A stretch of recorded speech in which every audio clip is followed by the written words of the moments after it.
कल तो main topic को देखे थे हम लोग, थोड़ा उसके बारे में चर्चा कर देता हूँ मैं। पॉजिटिविज्म और पोस्ट पॉजिटिविज्म को देखे थे कल हम लोगों ने। तो पॉजिटिविज्म में क्या होता है, तो उसमें याद रखिएगा मेन चीज है पॉजिटिविज्म में, तो उसमें साइंस में फोकस लेके चलते हैं हम लोग। ठीक। मेन हम लोग फोकस करके चलेंगे साइंस पे।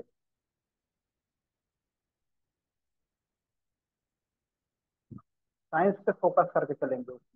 मेन जो फोकस रहेगा हमारा, वो साइंस पे रहेगा। मतलब कुछ भी ज्ञान की प्राप्ति करना है तो साइंस के थ्रू हम लोग सोचेंगे कि किसके थ्रू करना है ज्ञान की प्राप्ति। साइंस के थ्रू करना है।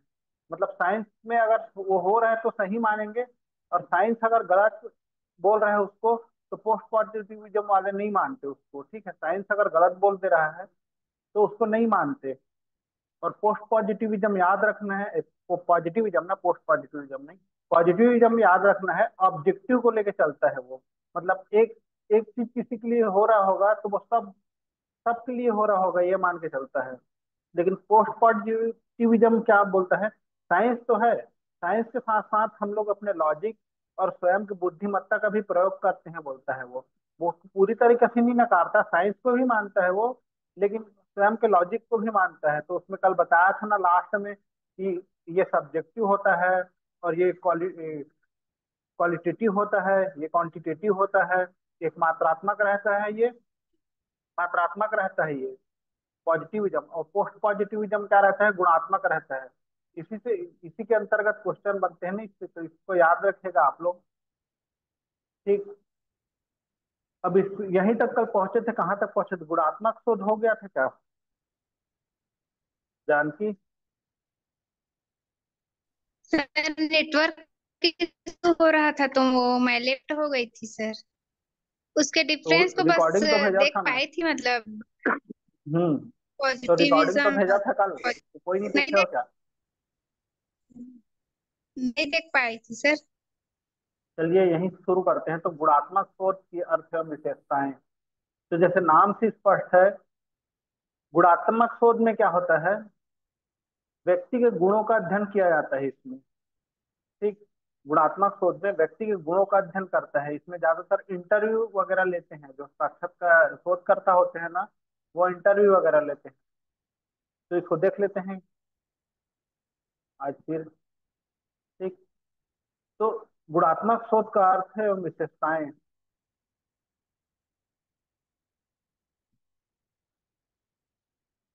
शोध विधियों को प्रायः दो प्रमुख वर्गों या प्रारूपों में बांटा जा सकता है, वस्तुनिष्ठवाद प्रारूप या फिनोलॉजिकल इंक्वायरी। ये फिनोलॉजिकल इंक्वायरी और वस्तुनिष्ठ प्रारूप, ठीक, दो भागों में बांटा जा सकता है, बोला है। तार्किक वस्तुनिष्ठ मॉडल शैक्षणिक शोध क्षेत्र में काफी लोकप्रिय है, और इसका शैक्षणिक समस्या समाधान में अधिकता से प्रयोग किया जाता है। ठीक। तो इस वाले गुणात्मक शोध को किसके परिप्रेक्ष्य में देख रहे हैं हम लोग, किसके रिस्पेक्ट में देख रहे हैं, शैक्षणिक शोध के संबंध में देख रहे हैं ना। शोध का मॉडल या प्रकृति विज्ञान की अवस्थाओं के काफी करीब है। तार्किक वस्तुनिष्ठ मॉडल जो परिणात्मक शोध प्रारूप का केंद्र बिंदु है, इसकी खामियों में फिनोमिनोलॉजिकल इंक्वायरी जैसे शोध विधियों को जन्म दिया, जो कि शैक्षणिक अनुसंधान के क्षेत्र में समस्या समाधान के लिए बहुतायत रूप से प्रयुक्त होने वाला है। ठीक। तो ये फिनोमोलॉजिकल मतलब क्या होता है, इसका मतलब होता है कोई भी व्यक्ति किसी भी सिचुएशन में, ठीक, कोई भी व्यक्ति किसी घटना में उसके विशेष अनुभव को देखा जाता है कि वो कैसा अनुभव करता है। फिनोलॉजिकल में कोई भी व्यक्ति, कोई विशेष घटना होती है ना, उसमें इसके अनुभव को देखा जाता है कि वो अनुभव कैसे किया जाता है, उसी को फिनोलॉजिकल इंक्वायरी कहते हैं। जैसे शोध विधि को जन्म दिया, तो इस शोध विधि को गुणात्मक रिसर्च ने जन्म दिया। तो हर व्यक्ति क्या करेगा, हर व्यक्ति के साथ कुछ ना कुछ घटना घटित होता है ना, तो उसका अनुभव हर व्यक्ति के लिए अनुभव अलग अलग होता है। हर व्यक्ति का कोई भी घटना के लिए हर व्यक्ति का अनुभव क्या होता है, अलग अलग होता है। ठीक। इसीलिए गुणात्मक शोध में क्या, व्यक्तिगत देखते हैं इसको हम लोग, कि एक व्यक्ति का किसी विशेष घटना में अनुभव कैसा रहा। जैसे कोविड के समय किसी को अच्छा लगा होगा, बढ़िया घर में रहने को मिल रहा है, बढ़िया सोने को मिल रहा है, लेकिन जिन लोग के पास खाने पीने का नहीं था, उन उस घटना में उनका तो विचार कुछ दूसरा रहा होगा कि कब कब कोविड खत्म हो, कब घूमने जाने को मिले। तो कोई भी घटना विशेष में ऐसी भी कोई भी घटना होती है, तो उस परिप्रेक्ष्य में आपका अनुभव कैसा रहा वहां पे, इसको देखते हैं फिनोमोलॉजिकल इंक्वायरी में। ठीक। गुणात्मक सोच का केंद्र बिंदु फिनोलॉजिकल अन्वेषण है, जो बहुत प्रकार के अर्थोपन शोधन प्रविधियां इंटर पर्सपेक्टिव रिसर्च मेथोलॉजी का प्रयोग करता है। इस विधि में किसी भी वास्तविकता को विभिन्न दृष्टिकोण में देखा जा सकता है। कोई वास्तविकता बताया ना, कोई भी वास्तविकता को विभिन्न दृष्टिकोण में, हर कोई अलग अलग मतलब दृष्टिकोण में देखता है उस चीज को। कोई भी घटना घटती है ना, तो हर कोई का दृष्टिकोण उसमें अलग अलग रहता है, तो विभिन्न दृष्टिकोण से देखा जाता है उसको। इस शोध प्रारूप में सत्य तथा वास्तविकता को आत्मनिष्ठ माना जाता है। गुणात्मक शोध के अंतर्गत नृजातीय शोध, इथनोग्राफिकल रिसर्च, ये भी मनुष्य मनुष्य के ऊपर होता है ना, ये इथनोग्राफिकल रिसर्च मनुष्य के ऊपर होता है।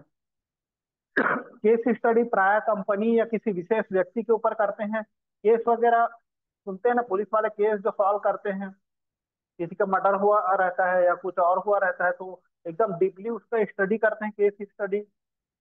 कंस्ट्रक्टिविटी, प्रतिभागी अवलोकन, पार्टिसिपेंट ऑब्जर्वेशन, फिनोमोलॉजिकल जैसे शोध प्रविधियों को सम्मिलित किया जाता है। तो ये जितने भी शोध प्रविधियां हैं ना, इसको नोट डाउन कर लीजिएगा कि ये किस में आता है, गुणात्मक में आता है ये। ठीक। गुणात्मक शोध के प्रारूप में अर्थपन शोध प्रविधियों के अंतर्गत प्रतिभागी अवलोकन विधि के समस्त उपागमों को समाहित किया जाता है। गुणात्मक शोध में उन सभी विधियों को सम्मिलित किया जाता है जो साधारणतः अपरिमाणक होते हैं।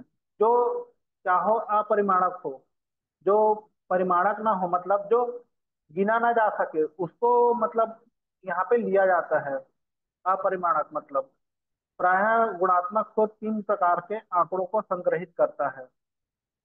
तो कौन कौन से आंकड़ों को संग्रहित करता है, तो देखिए तीन प्रकार के आंकड़ों को संग्रहित करता है ये। ठीक।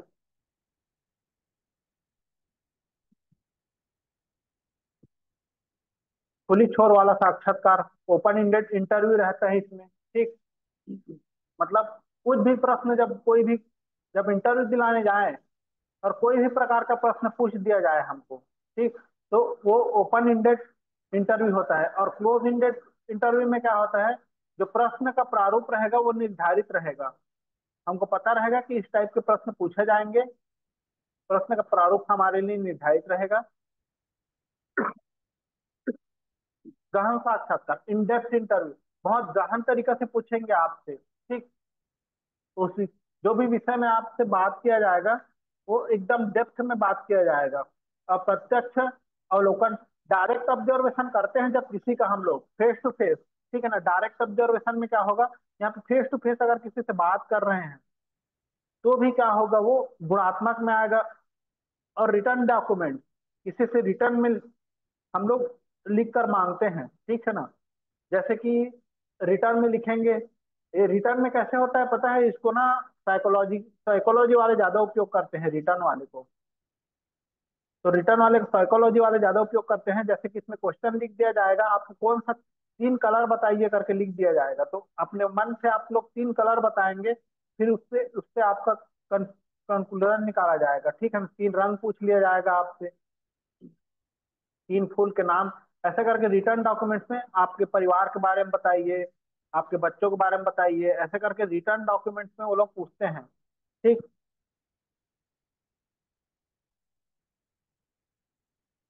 तो ये देख लीजिए, तीनों प्रकार से हम लोग क्या कर सकते हैं, गुणात्मक शोध के लिए डाटा संकलित कर सकते हैं। ठीक।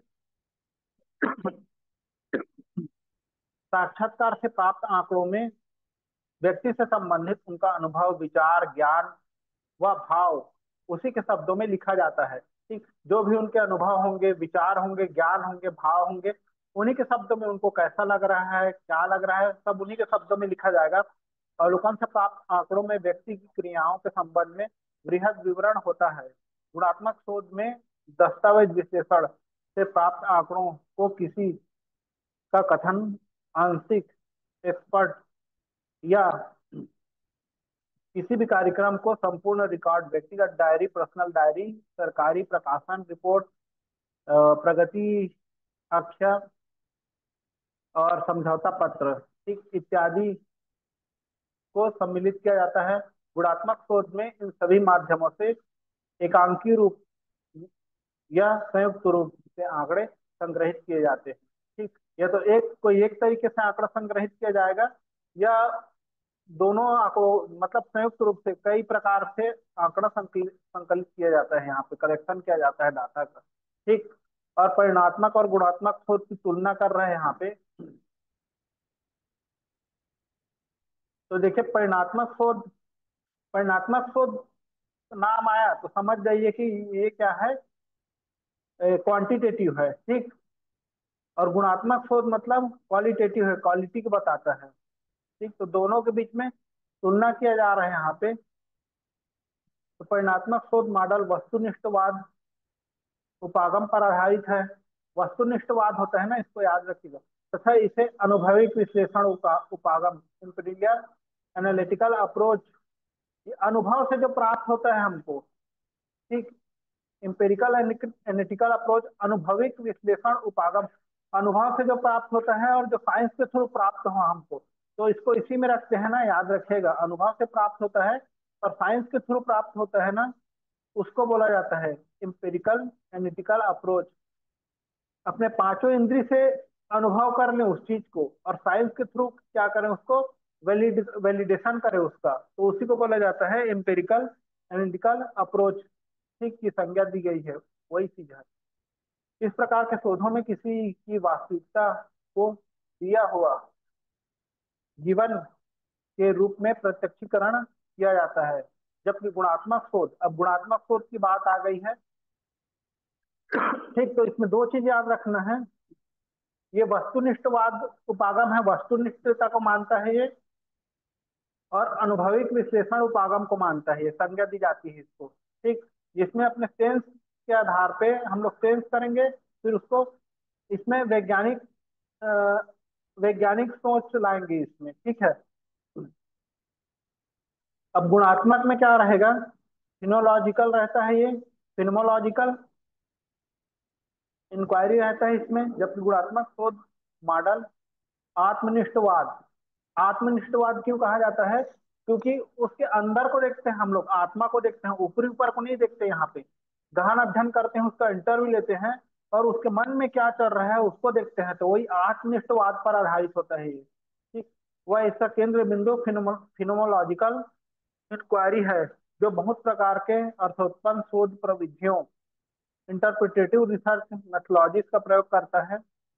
इंटरप्रिटेट करते हैं इसमें कि उसके मन में क्या चल रहा है। इस प्रविधि में किसी भी वास्तविकता के भिन्न दृष्टिकोण देखा जा सकता है।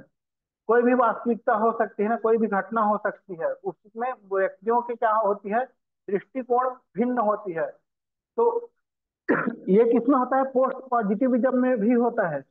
मतलब गुणात्मक किसमें आता है, पोस्ट। इससे क्या आप पता चल रहा है, आप लोग को रिलेट करना सीखते यहाँ पे। ये सब विशेषता किसमें देखी गई है, हमारे पोस्ट पॉजिटिविज्म में। मतलब गुणात्मक सोच किसमें, अगर पूछा जाएगा किसमें आता है करके, तो पोस्ट पॉजिटिविज्म में। या पोस्ट पॉजिटिविज्म किसमें आता है, उत्तर प्रत्यक्षवाद, तो गुणात्मक सोच में आता है। ये आपको पता होना चाहिए, क्योंकि उसकी जितनी क्वालिटी है इसमें भी है। ठीक, इस प्रविधि में किसी भी वास्तविकता के विभिन्न दृष्टिकोणों में देखा जाता है। इस शोध के प्रारूप में सत्य एवं वास्तविकता को व्यक्तिनिष्ठ माना जाता है, सब्जेक्टिव माना जाता है ना। यहाँ पे कल बताया था ना, सब्जेक्टिव और ऑब्जेक्टिव के बीच अंतर बताया था मैं। मतलब हर व्यक्ति का जो देखने का नजरिया होता है हर घटना का, वो अलग अलग होता है। ये बोलता है हमारा गुणात्मक शोध। इसीलिए इसको क्या माना जाता है, इस शोध में प्रारूप में सत्य या वास्तविकता को व्यक्तिनिष्ठ माना जाता है। इसके अतिरिक्त परिणात्मक व गुणात्मक शोध में बहुत भिन्नताएं पाई जाती है, जहां पर आप इन दोनों प्रकार के शोधों की तुलनात्मक अध्ययन कर सकेंगे। ठीक। तो इसमें और कुछ, हाँ, ये है। तो देखिए इन दोनों में डिफरेंस क्या क्या होता है क्वालिटेटिव और क्वांटिटेटिव रिसर्च में। तो उपागम कौन सा, अप्रोच कौन सा है इसका, निगमनात्मक होता है, और इसका क्या होता है, आगमनात्मक होता है। ठीक। अब निगमनात्मक में क्या होता है हमारा, इसमें हम लोग थ्योरी तक जाते हैं। ठीक। थ्योरी तक जाते हैं, मतलब थ्योरी बनाते हैं इसमें जाके हम लोग। और आगमनात्मक में क्या होता है, कोई थ्योरी या फैक्ट रहता है हमारे पास, तो फैक्ट या थ्योरी रहती है। फैक्ट से हम कहाँ जाते हैं, थ्योरी से ऑब्जर्वेशन में जाते हैं, उसको ऑब्जर्व करके देखते हैं। ठीक। तो इसमें पहले से थ्योरी रहेगी यहाँ पे डिडक्टिव में, और इंडक्टिव में कहाँ हम लोग थ्योरी तक जाते हैं इसमें। ठीक। तो क्वांटिटेटिव में का, परिणात्मक रिसर्च में क्या होगा, डिडक्टिव रहता है, और क्वालिटेटिव रिसर्च में क्या रहेगा, परिणात्मक क्या रहेगा, इंडक्टिव रहेगा, और गुणात्मक क्या रहेगा, डिडक्टिव रहेगा। उद्देश्य क्या रहता है, सिद्धांतों की जांच,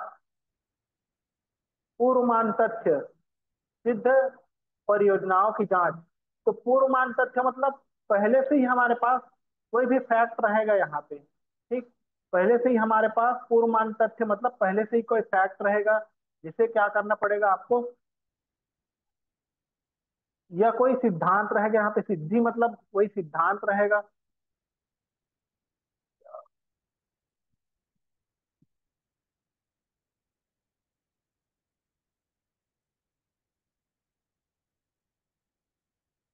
कोई सिद्धांत रहेगा या कोई भी हाइपोथेसिस रहेगा, उसकी जांच होगी वहां पे।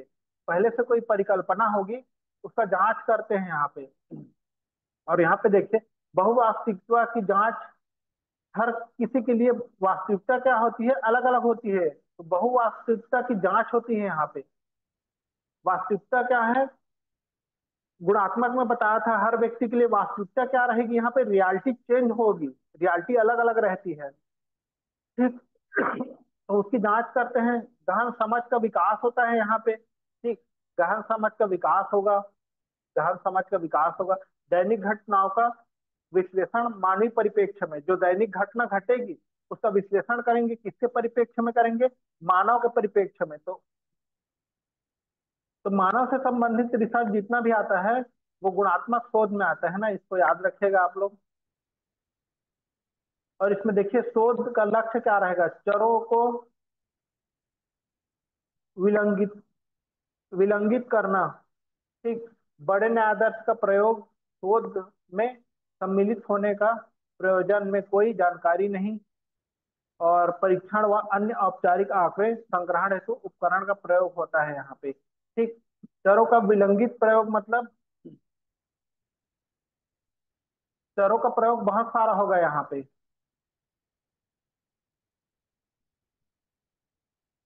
और शोध सम्मिलित होने के प्रयोजन में कोई जानकारी नहीं होगी, परीक्षण व अन्य औपचारिक आंकड़े संग्रहण हेतु उपकरणों का प्रयोग होगा यहाँ पे। अब इसमें देखिए यहाँ पे क्या रहेगा, घटना का संपूर्ण संबंध, संदर्भ की जांच। घटना का संपूर्ण संदर्भ क्या रहेगा, कोई जांच के ऊपर रहेगा, प्रयोजन की पूरी जानकारी व उससे शोधकर्ता का अंतः क्रिया होगा। शोधकर्ता क्या होगा, उसके साथ अंतर क्रिया करता है। जब तक अंतर क्रिया नहीं होगा, मतलब एक दूसरे के बारे में वो लोग नहीं जानेंगे, तब तक वहां पे शोध आपका क्या होगा, सफल नहीं हो पाएगा। आंकड़ों का प्रत्यक्ष संग्रहण होता है यहाँ पे, मतलब फेस टू फेस हमको क्या करना पड़ता है, आंकड़ा लेना पड़ता है। यहाँ पे आप फेस टू फेस नहीं लेंगे, क्वालिटेटिव में तो भी चलेगा, लेकिन यहाँ पे क्या रहेगा, प्रत्यक्ष संग्रहण होगा आंकड़ों का, प्रयोजन को पूरा होने का, प्रयोजन को पूरा विश्वास में लेकर, जो प्रयोजन होगा, प्रयोज्य होगा, वो पूरी तरह से कैसे विश्वास में लेकर करना है उसको, ये बोला जा रहा है यहाँ पे। ठीक।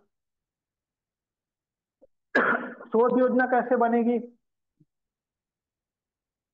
तो मात्रात्मक में शोध कार्य से पूर्व शोध योजना तैयार कर ली जाती है, रिसर्च डिजाइन तैयार कर ली जाती है, उससे पहले उसी को बोला जा रहा है। शोध कार्य से पूर्व रिसर्च का डिजाइन तैयार कर लेते हैं हम लोग इसमें।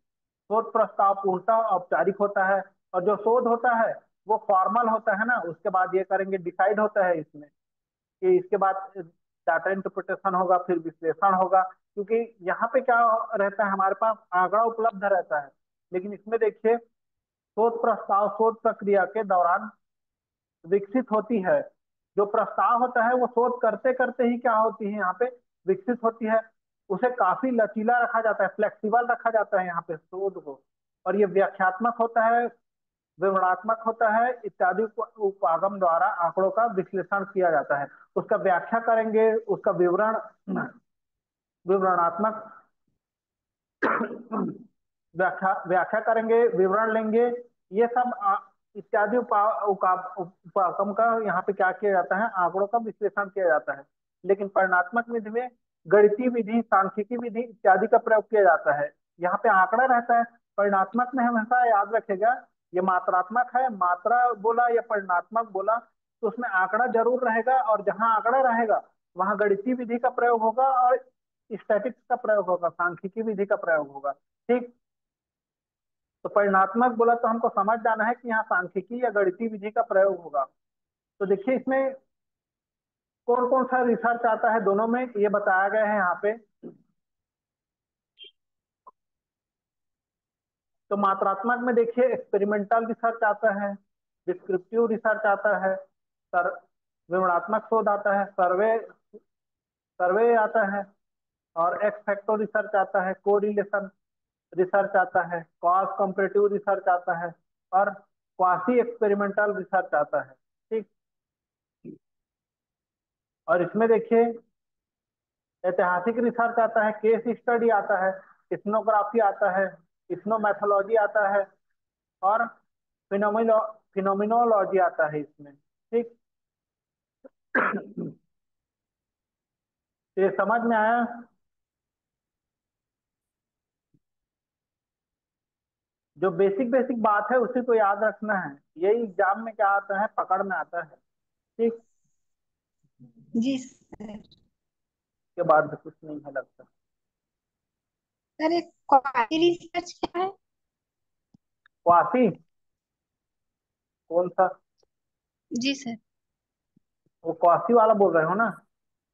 जी जी। क्वासी एक्सपेरिमेंटल रिसर्च जी को तो सर। कल बताया था मैं। चलिए ठीक है, आज और बता देता हूँ।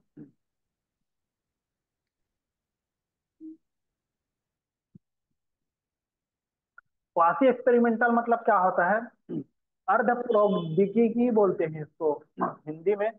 तो इसमें ना कुछ कुछ प्रौद्योगिकी रिसर्च, पहले इसके लिए आपको जानना पड़ेगा कि एक्सपेरिमेंटल रिसर्च क्या होता है। क्या होता है एक्सपेरिमेंटल रिसर्च, बताया था ना, सुने थे कि नहीं सुने थे, डिटेल से बताया थे इसको। एक्सपेरिमेंटल रिसर्च क्या होता है वो पता होना चाहिए, फिर ये पता चल जाएगा क्वासी एक्सपेरिमेंटल मतलब क्या क्या करते हैं एक्सपेरिमेंटल रिसर्च में। कल बताया था ना मैं।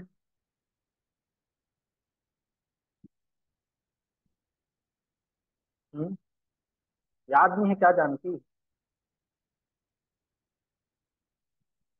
एक्सपेरिमेंटल में देखो क्या क्या होता है।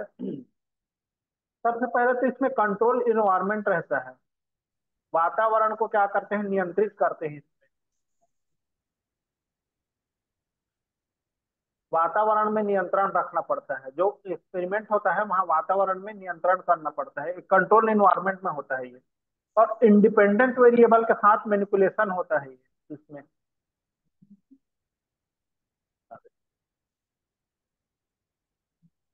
इंडिपेंडेंट जो वेरिएबल रहेगा उसमें क्या होता है, मैनिपुलेशन होता है। मतलब फेर बदल कर सकते हैं, जो स्वतंत्र चर है ना, इसमें फेर बदल कर सकते हैं एक्सपेरिमेंटल रिसर्च में। और क्या बताया था कि इसमें कारण और प्रभाव के संबंध को देखते हैं। हाँ, इसमें कारण और प्रभाव के संबंध को देखा जाता है। तो इसमें क्या होता है पता है, अर्ध प्रायोगिक में, अर्ध प्रायोगिक में होता है, इसमें कुछ कुछ जो क्वालिटी है वो एक्सपेरिमेंटल रिसर्च का रहेगा और कुछ कुछ क्वालिटी नहीं रहेगा। जैसे कि ये कंट्रोल एनवायरनमेंट में होता है, लेकिन इसमें ना मैनिपुलेशन संभव नहीं रहता, मैनिपुलेट नहीं करते, इसको बिना मैनिपुलेट किए करते हैं। और ये भी कारण और प्रभाव के संबंध को इसमें भी देखा जाता है। तो इसमें यही अंतर रहता है कि इसमें मैनिपुलेशन नहीं होता, इसीलिए इसको अर्ध प्रायोगिक शोध कहते हैं, क्योंकि कुछ कुछ शोध के गुण आते भी हैं, कुछ नहीं, एक्सपेरिमेंटल के कुछ गुण आते भी हैं और कुछ गुण नहीं आते, तो इसीलिए इसको अर्ध प्रयोगात्मक शोध कहते हैं इसको। ठीक। डिस्क्रिप्टिव में तो क्या करेंगे हम लोग, डिस्क्राइब करेंगे उसको कि क्या है। ठीक, डिस्क्रिप्टिव में विवरण देंगे उसका कि क्या है करके, बताया था ना मैं, कर डिस्क्राइब करेंगे जी उसको। सर। और इसमें सर्वे करेंगे हम प्रयोग लोग। करने। सर्वे वाले रिसर्च में क्या करते हैं, घर घर जाके सर्वे करते हैं, जैसे सरकार कराती है सर्वे, ये सब सर्वे वगैरह होता है। ठीक, सर्वे करके हम लोग क्या करेंगे, डाटा कलेक्शन करेंगे और अपना रिसर्च करेंगे। और एक्स फैक्टो में क्या होता है, ex post facto research. Ex post facto में क्या होता है, कोई भी भूतकाल में घटना घटी रहती है, ठीक, ज्यादा दूर नहीं रहते हैं। जैसे कि कोई आदमी इसमें एग्जांपल भी दिया था कि जैसे कि कोई व्यक्ति क्रिमिनल बन गया है, तो अब उसको तो बदल नहीं सकते हम लोग, क्रिमिनल बन गया उसको, लेकिन हम लोग उसमें क्या देखेंगे, उसके भूतकाल में ऐसी कौन सी घटना घटी जिसके कारण वो क्रिमिनल बन गया, उसका ऐसा क्या कारण था जिसके कारण वो क्या बन गया, क्रिमिनल बन गया। ठीक, तो उस कारण को देखेंगे। और इसमें मैनिपुलेशन बिल्कुल भी संभव नहीं रहता, इसमें भी एक्सपोस्ट फैक्टो में मैनिपुलेशन संभव नहीं रहता, इंडिपेंडेंट वेरिएबल में कोई मैनिपुलेशन नहीं होता और घटना घट चुकी रहती है, इसीलिए एक्स पोस्ट फैक्टो बोलते हैं। एक्स मतलब पहले और पोस्ट मतलब बाद में। तो एक्सपोस्ट फैक्टो बाद, जो बाद में घटना घटी रहती है उस पर रिसर्च करते हैं, तो घटना घट जा रहती है, उसके बाद वो घटना क्यों घटी। जैसे कि भूकंप आया, तो भूकंप आया तो उसका प्रभाव कहाँ कहाँ पे पड़ा और कितना प्रभाव पड़ा, इसका हम लोग रिसर्च करेंगे। तो घटना तो घट चुकी है, अब उसका हम लोग प्रभाव को कम या ज्यादा तो नहीं कर सकते भूकंप का, लेकिन उसका प्रभाव कहाँ कहाँ पे पड़ा और उससे क्या क्या नुकसान हुआ, उस पर अगर रिसर्च करेंगे तो वो क्या हो जाएगा, एक्सपोस्ट फैक्टो रिसर्च हो जाएगा। ठीक। और इसमें मैनिपुलेशन नहीं कर सकते हम लोग स्वतंत्र चर में, कोई भी हेर हेर फेर, चाहे इंडिपेंडेंट वेरिएबल हो चाहे डिपेंडेंट वेरिएबल हो, कोई भी वेरिएबल में हम लोग यहाँ पे क्या करते हैं, मैनिपुलेशन नहीं कर सकते। और कोरिलेशन में क्या देखा जाता है कि एक चर दूसरे चर से कितना, किस मात्रा तक संबंधित है, किस हद तक परिवर्तन कर सकता है एक चर दूसरे चर को। तो यहाँ पे क्या देखा जाता है, हम लोगों को दो वेरिएबल के बीच मात्रा को देखा जाता है, बस परिवर्तन की मात्रा को देखेंगे कोरिलेशन में, कितना रिलेट करता है इससे, इसको बढ़ाने से ये कितना बढ़ता है, इसको घटाने से ये कितना घटता है। ठीक, तो अगर बढ़ाने से वो बढ़ रहा है तो पॉजिटिव कोरिलेशन हो जाता है वो, अगर बढ़ाने से सामने वाला फिर घट रहा है, बगल वाला घट रहा है आपका, ठीक, तो नेगेटिव कोरिलेशन होता है। अगर हम लोग बढ़ा घटा रहे हैं, इधर कोई प्रभाव ही नहीं पड़ रहा है, तो क्या होता है फिर, उसमें कोई कोरिलेशन रहता ही नहीं है। ठीक।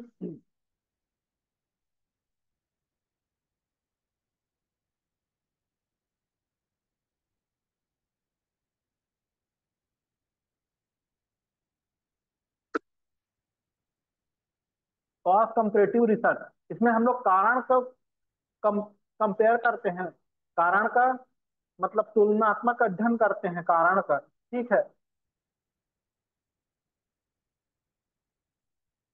हिस्टोरिकल रिसर्च में वही ऐतिहासिक रिसर्च करते हैं, इतिहास में क्या था कैसा था। ठीक है ना, इसके लिए हमको पुराने इतिहास की जो चीजें हैं उसकी जरूरत पड़ती है, पुराने किताब वगैरह जो भी मिलता है, जैसे कि अकबरी नामा, बाबरी नामा, ये सब को पढ़ के हम लोग इतिहास को समझने की कोशिश करते हैं। जो वेद फाइयान आए थे वो लोगों ने किस प्रकार लिखा है उसको देखते हैं, तो पता चलता है कि यहाँ नालंदा यूनिवर्सिटी थी, कि यहाँ तक्षशिला थी, उसमें कौन कौन पढ़ा रहे थे, उस सबको देख के ही हमको पता चलता है इतिहास में क्या क्या हुआ था। तो हिस्टोरिकल रिसर्च में वही होता है। ठीक, केस स्टडी में होता है किसी भी चीज का हम लोग गहनता से अध्ययन करते हैं, किसी एक केस का क्या करेंगे, ये तो वो कंपनी भी हो सकता है, कोई व्यक्ति भी हो सकता है, कोई घटना भी हो सकता है, उस चीज का हम लोग शुरुआत से अभी वर्तमान में क्या स्थिति है उसका अध्ययन करते हैं। मतलब भूतकाल में वो कैसा था, और अभी जिंदा है तो वर्तमान काल में उसकी क्या स्थिति है वहां तक अध्ययन करते हैं। इथनोग्राफिकल में इथनोग्राफिकल में ना कोई व्यक्ति का, इसमें व्यक्तियों का अध्ययन किया जाता है। तो व्यक्ति, जो व्यक्ति हैं वो कोई भी सिचुएशन में वो वो कैसे कार्य करते हैं इसको देखा जाता है। किसी भी घटना में उनके कार्य करने की मनोवृत्ति को देखा जाता है इथनोग्राफी में। कोई भी घटना घटित हो गई तो व्यक्ति उस घटना में कैसे परफॉर्म करेंगे, ठीक, इसको देखा जाता है। इथनोमेथोलॉजी भी सेम वैसी है, ठीक। और फिनोमिनोलॉजी में, इसमें किसी एक व्यक्ति को देखा जाता है कि वो व्यक्ति, कोई घटना घटित हो रही है तो उसका क्या अनुभव क्या रहा यहाँ पे, रिस्पॉन्स कैसे करते हैं उसको नहीं देखते, उसका अनुभव क्या रहा उस घटना के प्रति, उसका अनुभव कैसा रहा इसको देखते हैं, ठीक। तो इस सबको कल बताया भी था मैं एक बार।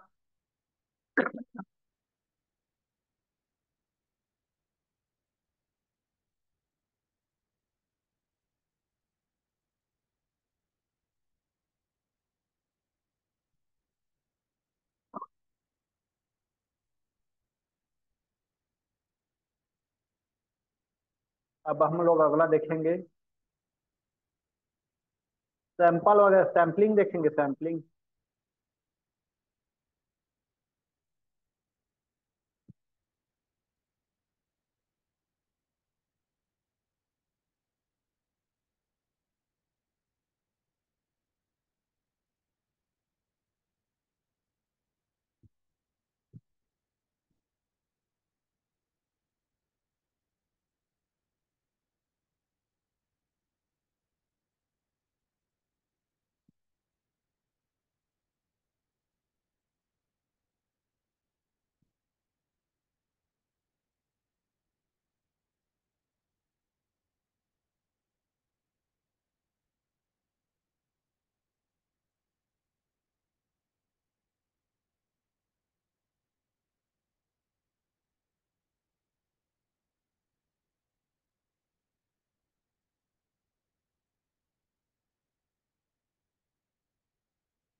हाँ, और ये उसमें टाइप में और बचा है तो थोड़ा देख लेते हैं। टाइप में एक ठो दो ठो और बचा है, उसको भी देख लीजिए, वो भी एग्जाम में आता है क्योंकि।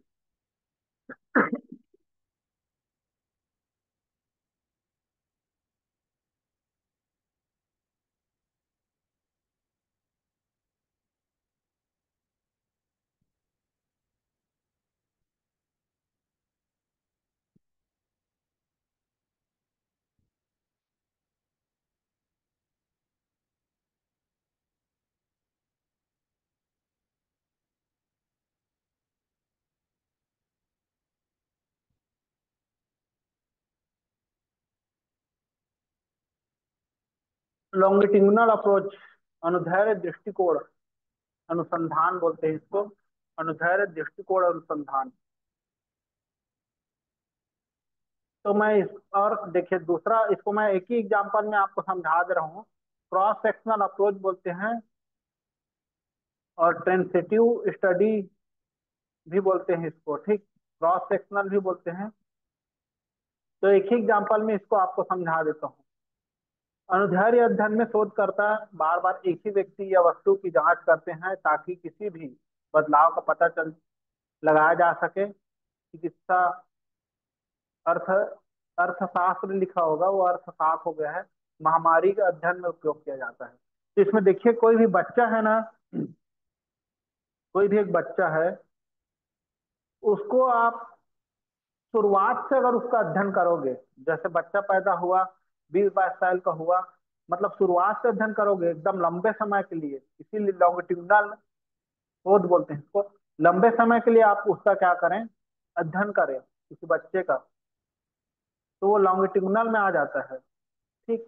लंबे समय तक अध्ययन करना, वो 10 साल का हुआ, फिर उसके बिहेवियर का अध्ययन, अगर बिहेवियर का अध्ययन कर रहे हैं तो 5 साल में कैसा बिहेव कर रहे हैं उसको अध्ययन करेंगे, फिर 12 साल में कैसा बिहेव कर रहे हैं, 14 साल में, 15 साल में, ऐसे करके उसको मतलब लंबे समय तक चलेगा ये। लेकिन क्रॉस सेक्शनल में क्या होता है, बच्चे के बिहेवियर पर अध्ययन कर रहे हैं, तो वो क्या करेगा, एक एक 5 साल का बच्चा ले आएगा, एक 10 साल का बच्चा ले आएगा, एक 20 साल का बच्चा ले आएगा, एक 25 साल का बच्चा ले आएगा, और एक साथ अध्ययन कर लेगा क्रॉस सेक्शनल में। मतलब सेक्शन हिसाब से वो क्या कर लेगा, एक साथ लेके आएगा, अलग अलग सेक्शन के बच्चों को उससे मिलेगा, और अलग अलग सेक्शन के बच्चे कैसे बिहेव कर रहे हैं उसका अध्ययन कर लेगा। लॉन्गिट्यूडनल में लंबा समय लगता है, क्योंकि ये शुरुआत से, ठीक है ना, बार बार उसका अध्ययन बीच बीच में जा जाके करते जाएगा। बच्चा 5 साल का हुआ फिर उसको अध्ययन करेगा, इसीलिए एक शोधकर्ता बार बार एक ही व्यक्ति या वस्तु की जांच करते हैं, ताकि किसी भी बदलाव का पता चला जा सके। तो बच्चा में कितना बदलाव आया वो देखेगा, फिर 10 साल का होगा फिर जाके देखेगा, फिर 5 साल का, 15 साल का होगा फिर जाके देखेगा, 20 साल का होगा फिर जाके देखेगा। तो इससे अच्छा है, इसका जस्ट मतलब अपोजिट तो नहीं है, लेकिन ये क्या करेगा, 5 साल के बच्चे को जाकर एक बार अध्ययन कर लेगा, फिर बगल में जाएगा कोई 10 साल का बच्चा खोजेगा, उसका अध्ययन कर लेगा, फिर 20 साल का बच्चा, फिर 25 साल का बच्चा, इस प्रकार से अध्ययन कर लेगा वो। तो एक क्रॉस सेक्शनल हो जाएगा। ठीक। इस इस इसे एक प्रकार के अवलोकन अनुसंधान के रूप में परिभाषित किया जाता है, जो नमूना आबादी या पूर्व निर्धारित समुच्चय में दिए हुए बिंदु को एकत्र करता है तथा विश्लेषण करता है।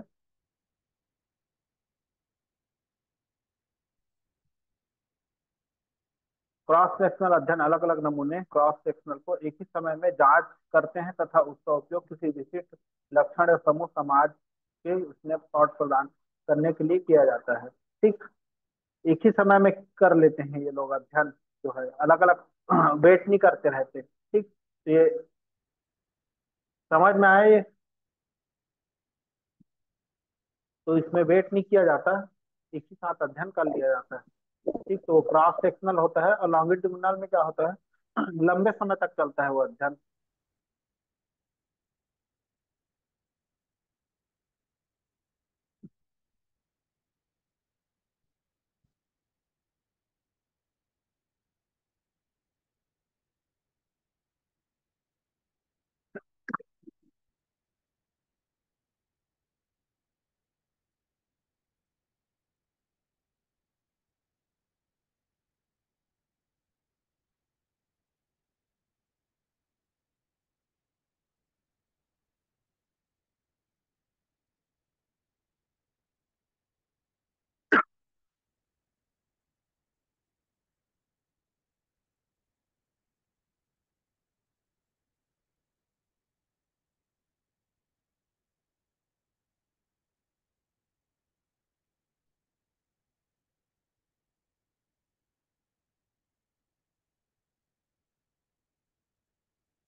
ये दिख रहा है?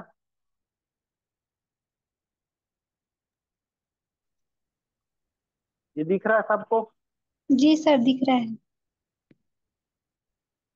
तो अब पढ़ेंगे सैंपलिंग, ठीक। लेकिन सैंपलिंग पढ़ने से पहले हम लोग सैंपलिंग कहाँ से आया उसको जान लेते हैं। मतलब सैंपलिंग होता कैसे है, यूनिवर्स क्या होता है, पॉपुलेशन क्या होता है, उसको जान लेते हैं।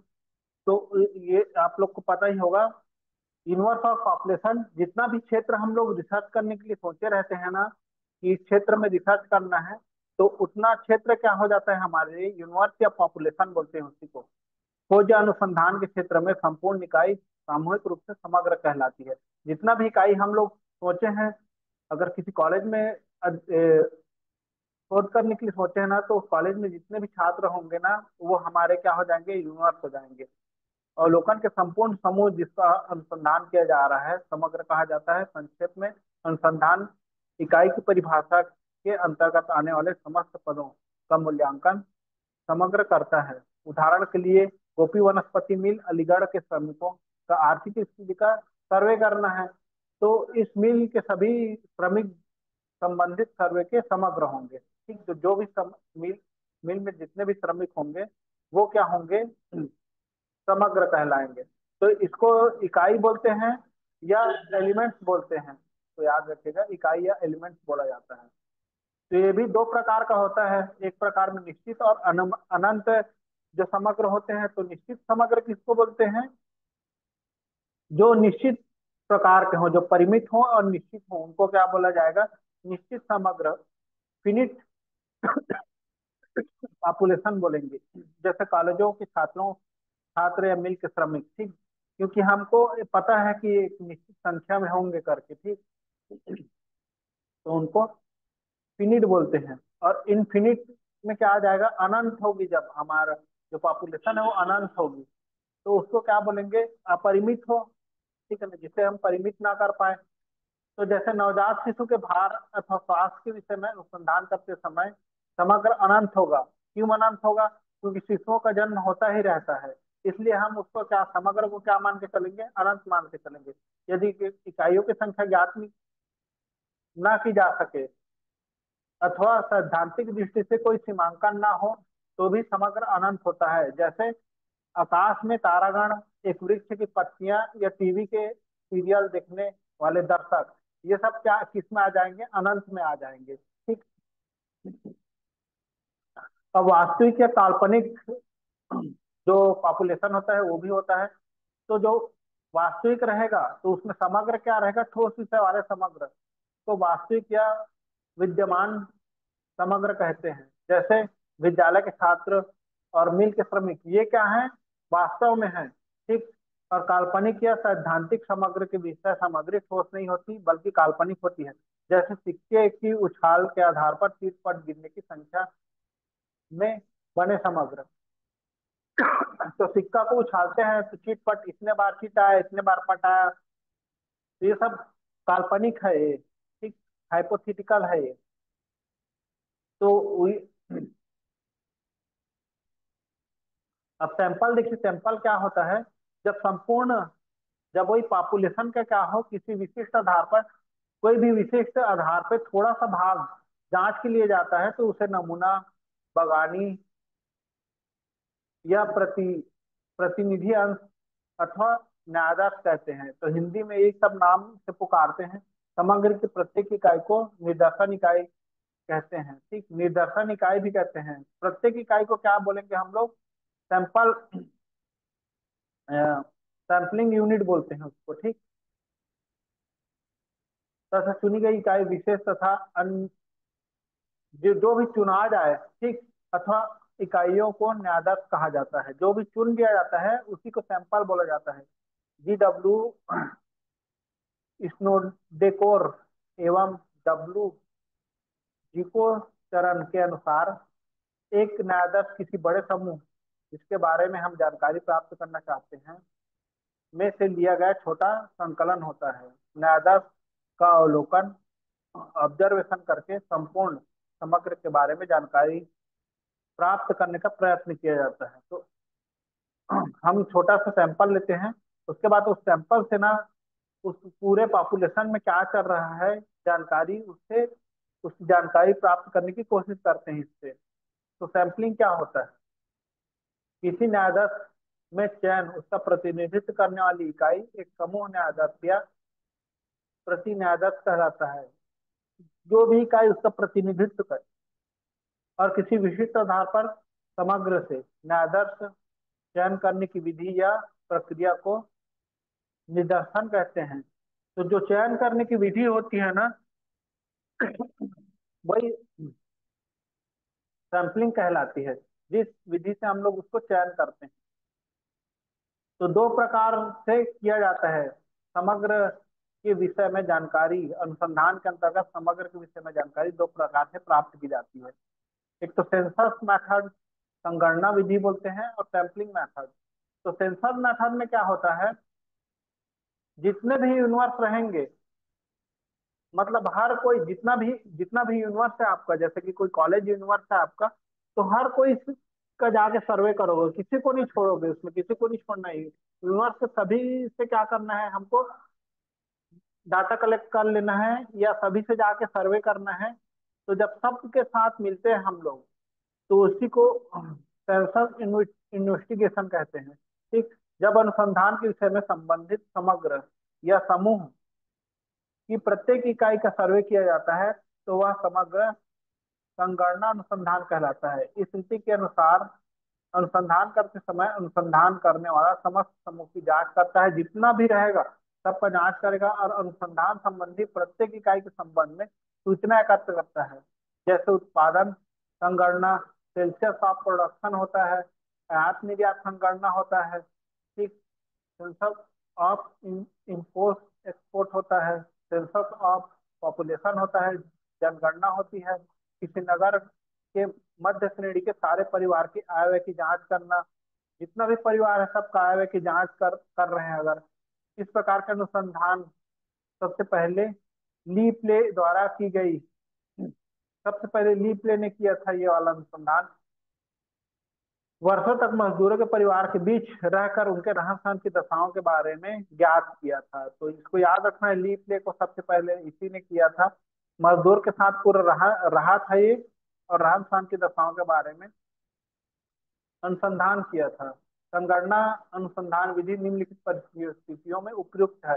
कौन कौन सी परिस्थिति में ये करना चाहिए, ये बताया जा रहा है यहाँ पे। तो जब क्या हो, विषय का गहन अध्ययन करना हो, बहुत ज्यादा गहन अध्ययन करना हो विषय का, किसी को अगर छोड़ दें तो वो छोड़ना हमारे लिए महंगा पड़ जाए, सबका अध्ययन करना हो जब हमें। ठीक। जब गहन अध्ययन करना हो तब, जब अनुसंधान का क्षेत्र सीमित हो मतलब छोटा हो, कम हो, तो सबको सीधा सबका प्रयोग कर दो, सीधा सबके सबको सैंपल के रूप में ले सकते हैं आप। ठीक।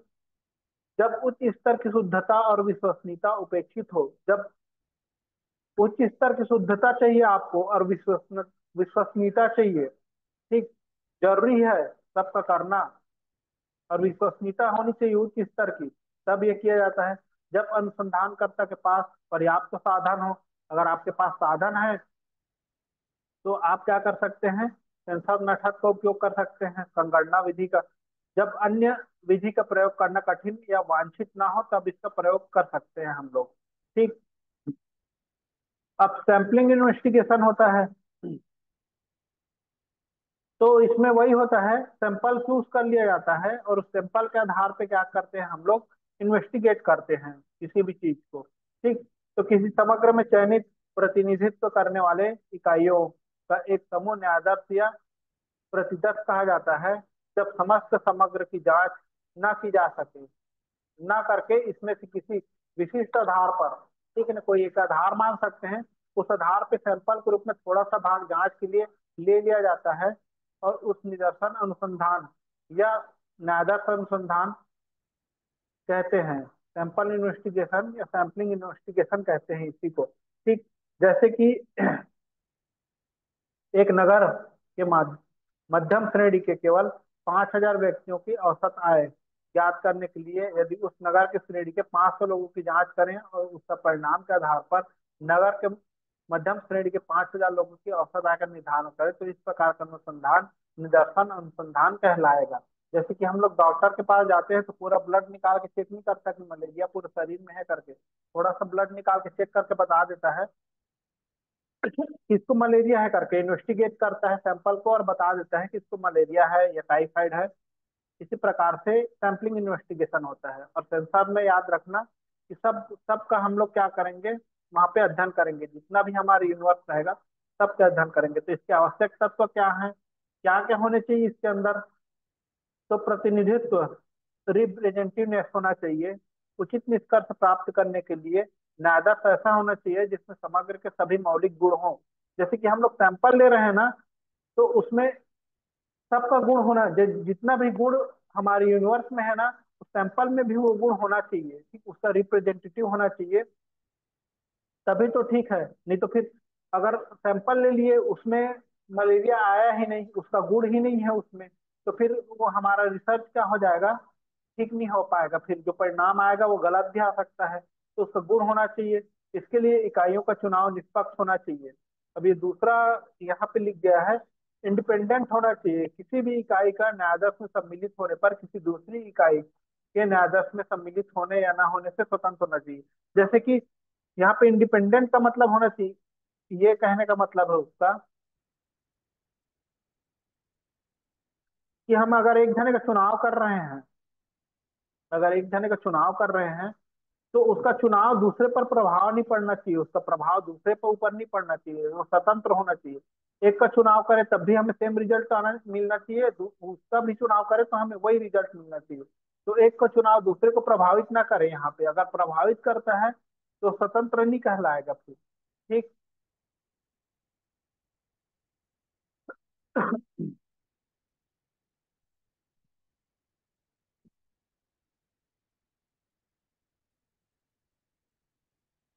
तो समानता और सजाती होना चाहिए, सिमिलैरिटी होना चाहिए। जितने भी न्यायाधीश हैं, मतलब सब समान होने चाहिए, तभी तो हमको रिजल्ट भी क्या मिलेगा, समान होना मिलेगा। समग्र तथा न्यायाधीश की इकाई की प्रकृति और विशेषता में कोई विशेष प्रकार के आधारभूत परिवर्तन नहीं होना चाहिए। अगर आधारभूत परिवर्तन है, ठीक, अगर पॉपुलेशन में अगर आधारभूत परिवर्तन है उनके विशेषता या गुण में, कोई ज्यादा गुण वाला है कोई कम गुण वाला है, तो ज्यादा गुण वाले को हम लोग सैंपल साइज में ले लिए, तो ये लगेगा हमको कि सब में गुण ज्यादा है। और कम गुण वाले को ले लिए तो ये लगेगा हमको कि समग्र का, अब उसमें क्या करना है, हमको पूरे पॉपुलेशन का रिजल्ट डिसाइड करना है। तो कम गुण वाले को ले लिए या कम विशेषता वाले को ले लिए, तो ये लगेगा कि ये जो पॉपुलेशन है उसमें सभी में कम विशेषता है। तो ऐसा नहीं होना चाहिए, ऐसे में फिर हमको सबका सबको पॉपुलेशन या सैंपल में लेना पड़ जाएगा। ठीक। तो प्रकृति व विशेषता में कोई विशेष प्रकार का आधारभूत परिवर्तन नहीं होना चाहिए। इसीलिए यदि एक समग्र से विभिन्न प्रतिदर्शों को लिए जाए, उससे प्राप्त निष्कर्ष में समानता होनी चाहिए। जो निष्कर्ष आए उसमें भी क्या होना चाहिए, समानता होनी चाहिए, पर्याप्तता होनी चाहिए। और मतलब पर्याप्त रूप में आंकड़ा सैंपल लेना चाहिए, इतना भी सैंपल नहीं लेना चाहिए, इतना कम सैंपल भी नहीं लेना चाहिए कि उसका पूरा गुण पता ना चले, बीमारी का पता ही ना चले, इतना कम सैंपल भी नहीं लेना चाहिए। और इतना ज्यादा भी सैंपल नहीं लेना चाहिए जो व्यर्थ हो जाए जो। ठीक। तो न्यायाधीश में इकाइयों की संख्या पर्याप्त होनी चाहिए। पर्याप्त मतलब पूरा गुण पता चल जाए, पूरे पॉपुलेशन का हमको गुण पता चल जाए।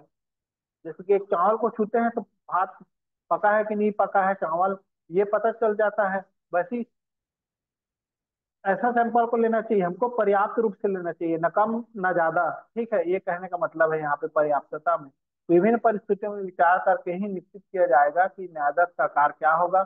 मतलब जो सैंपल ले रहे हैं उसका आकार क्या होगा। ध्यान रहे कि कभी कभी एक न्यायाधीश बड़ा होते हुए भी बेकार हो सकता है। ठीक। बड़ा होते हुए भी बेकार हो सकता है एक न्यायाधीश। तो इसी की विधि देखेंगे हम लोग, न्यायाधीश की विधि। ठीक। तो देखो न्यायाधीश जो होता है वो मुख्य रूप से ये मान के चलो कि दो ही प्रकार का होता है, और ये दो ही प्रकार में हमको मेन छांटना रहता है। ठीक। तो रैंडम रहता है, रैंडम रहता है और नॉन रैंडम रहता है।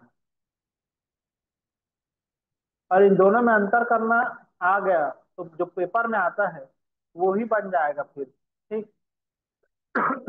जैसे कि रैंडम का कहने का मतलब है रैंडम या प्रोबेबिलिटी बोलते हैं, प्रोबेबिलिटी सैंपलिंग या रैंडम सैंपलिंग बोला जाता है इसको। ठीक, दोनों एक ही है, याद रखिएगा। प्रोबेबिलिटी सैंपलिंग, रैंडम सैंपलिंग, दोनों एक ही है। तो इसमें विशेष बात यह होती है रैंडम सैंपलिंग में कि पॉपुलेशन में जितने लोग रहते हैं उनके सब के आने की प्रायिकता होती है। पॉपुलेशन में जितने भी लोग रहेंगे ना, पॉपुलेशन में जितने भी हमारे लोग रहेंगे या सैंपल रहेंगे, उन सब के आने की प्रायिकता होती है। मतलब कोई भी उसमें से कोई भी आ सकता है, सबके आने की प्रायिकता मतलब उसमें से कोई भी आ सकता है। ऐसा विशेष रूप से उसमें छांटते नहीं है, ये नहीं आएगा, ये आएगा, ये नहीं आएगा। सबके आने के चांस बराबर रहते हैं। ठीक, सबके आने की प्रायिकता क्या रहेगी, बराबर रहेगी। चांस जो रहेगा सबके लिए बराबर रहेगा। सैंपल में आने का चांस यहाँ पे सबके लिए बराबर रहेगा। सैंपल में आने का चांस जो रहेगा वो सबके लिए क्या रहेगा, बराबर रहेगा। तो उसी को क्या बोलते हैं हम लोग, प्रोबेबिलिटी सैंपलिंग या रैंडम सैंपलिंग। प्रोबेबिलिटी मतलब संभावना है सबके आने की, प्रोबेबिलिटी है। ठीक, या रैंडम सैंपलिंग बोला जाता है। नादर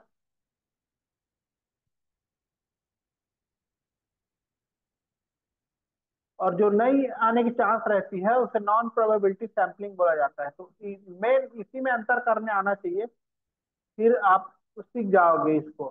ठीक, नादर्स में होने की प्रक्रिया को नादर्स कहा जाता है। ठीक, नादर्शन कहा जाता है। नादर्स में होने की प्रक्रिया को नादर्शन कहा जाता है। सैंपलिंग कहा जाता है इसी को।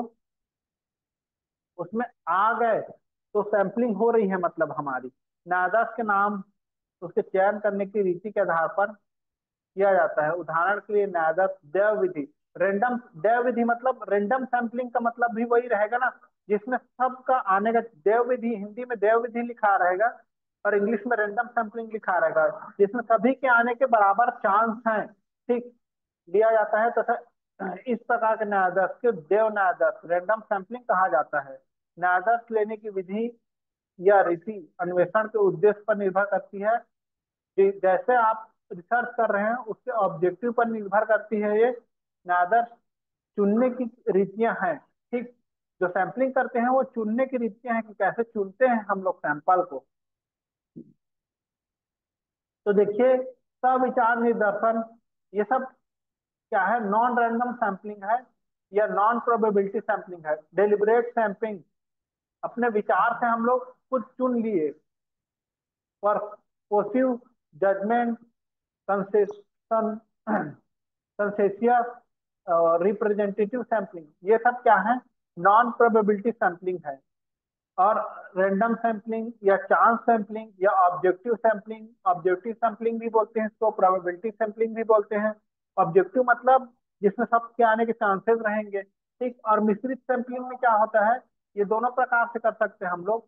कुछ रैंडम तरीके से कर सकते हैं, कुछ अपने विचार से करते हैं, तो उसको क्या बोल दिया जाता है, मिश्रित, मिक्स सैंपलिंग बोल दिया जाता है। ठीक, तो सविचार में क्या होता है, ये नॉन रैंडम सैंपलिंग होगा, नाम से स्पष्ट है, अपने विचार से ले रहे हैं, मतलब सबके आने के चांस नहीं रहेंगे। ठीक, तो परपोसिव रहे या डेलिब्रेट रहे या सविचार लिखा रहे, तो समझ जाइए कि ये नॉन रैंडम सैंपलिंग या नॉन प्रोबेबिलिटी सैंपलिंग की बात हो रही है यहाँ पे। इस पद्धति में चुनाव करने वाला न्यायाधीश की इकाइयों का चुनाव समझ बूझकर अपनी इच्छा अनुसार करता है। ठीक, इसमें इसलिए इसमें सबके आने के चांसेस नहीं रहते, इसीलिए ये नॉन रैंडम सैंपलिंग में चला जाएगा।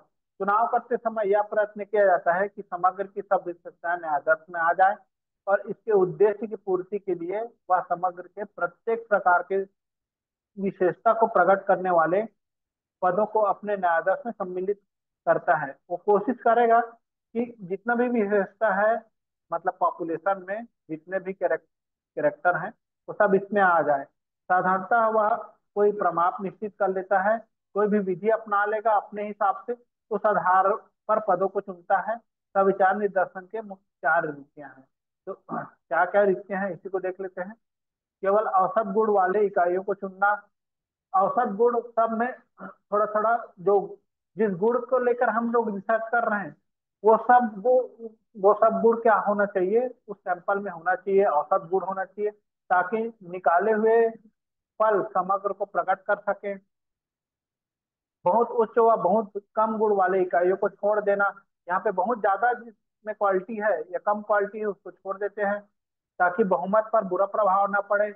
एवरेज जो है, एवरेज लोग हैं उस सैंपल में, ठीक, कोई भी सैंपलिंग कर रहे हैं तो उसको बुरा प्रभाव ना पड़े वहां पे, क्योंकि ज्यादा गुण वाले को ले लिए तो हमारा रिजल्ट ऐसा दिखाएगा कि पूरा यूनिवर्स में गुण ज्यादा है, और कम गुण वाले को ले लिए तो ऐसा दिखाएगा सैंपलिंग में कि पूरे यूनिवर्स में कम गुण है, तो एवरेज गुण वाले को ले लेते हैं यहाँ पे।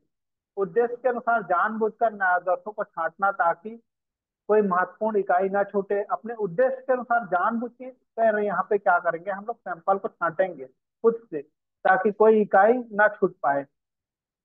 प्रत्येक समूह उसी अनुपात में न्यायाधीश में सम्मिलित करना जिस अनुपात में अनुसंधान के क्षेत्र में है। तो जिस अनुपात में अनुसंधान के क्षेत्र में है, उसी अनुपात में क्या करेंगे हम लोग, न्यायाधीश ले लेंगे। अनुसंधानकर्ता अपने सुविधानुसार न्यायाधीश को चुन सकता है। अब यहाँ पे देखेंगे हम लोग जैव या आकस्मिक अथवा यादृच्छिक निर्देशन क्या होता है। तो यही है, इसमें सबके आने के समान चांस रहेंगे, बस ये याद रखना है। रैंडम या चांस सैंपलिंग में वही रहता है, सबके आने के समान चांस रहेंगे, जितना भी पॉपुलेशन में लोग रहेंगे सबके आने के समान चांस रहेंगे, सब कोई भी आ सकता है उसमें से, ठीक। नादर्स का चयन वह विधि है जिसमें समग्र की प्रत्येक इकाई को सम्मिलित होने का समान अवसर प्राप्त होता है, सबके आने के चांस बने रहेंगे, जैव निदर्शन कहलाती है, ठीक। जैव निदर्शन में प्रत्येक इकाई का चयन अवसर के नियमों, law of chance law of chance के हिसाब से होता है, ठीक है ना। लॉ ऑफ चांस मतलब सबके आने के चांस बराबर रहेंगे, यहाँ पे पर आधारित होता है, जिसके लिए आवश्यक है जिसके लिए यह आवश्यक है कि न्यायाधीश की व्यक्तिगत इकाइयों का चुनाव अनुसंधानकर्ता के पक्षपात से पूर्णतः स्वतंत्र होनी चाहिए, ठीक। तो यहाँ पे पक्षपात से पूर्णतः स्वतंत्र होनी चाहिए अनुसंधानकर्ता के। तो इसी में देखेंगे हम लोग स्ट्रेटिफाइड सैंपलिंग, ठीक। तो स्ट्रेटिफाइड सैंपलिंग में मिश्रित निर्देशन के अंतर्गत प्रमुख विधि स्तरित जैव निर्देशन, रैंडम सैंपलिंग या चांस सैंपलिंग है। ये भी क्या है, रैंडम सैंपलिंग या चांस सैंपलिंग है ये भी, ठीक।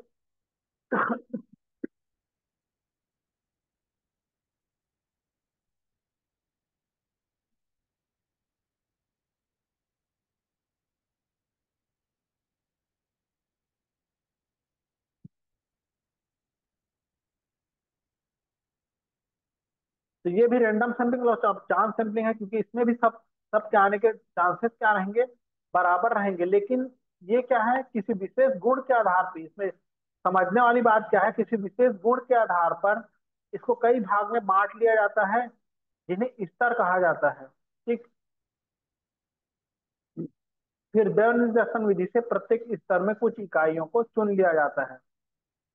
जैसे कि यहाँ पे हम लोग एग्जाम्पल के हिसाब से समझ सकते हैं, जैसे कि 25 टोटल कक्षा में 25 स्टूडेंट हैं, ठीक। टोटल कक्षा में कितने स्टूडेंट हैं, 25 स्टूडेंट हैं, ठीक। अब इसमें अंतर केवल इतना होता है कि किसी विशेष गुण के आधार पे, तो इसमें एक गुण ले लेंगे, उनके डिवीजन के हिसाब से बांट देंगे, जैसे फर्स्ट डिवीजन आने वाले 5 जने हैं तो इसको अलग कर दिए। फिर सेकंड डिवीजन आने वाले 10 जने हैं, ठीक।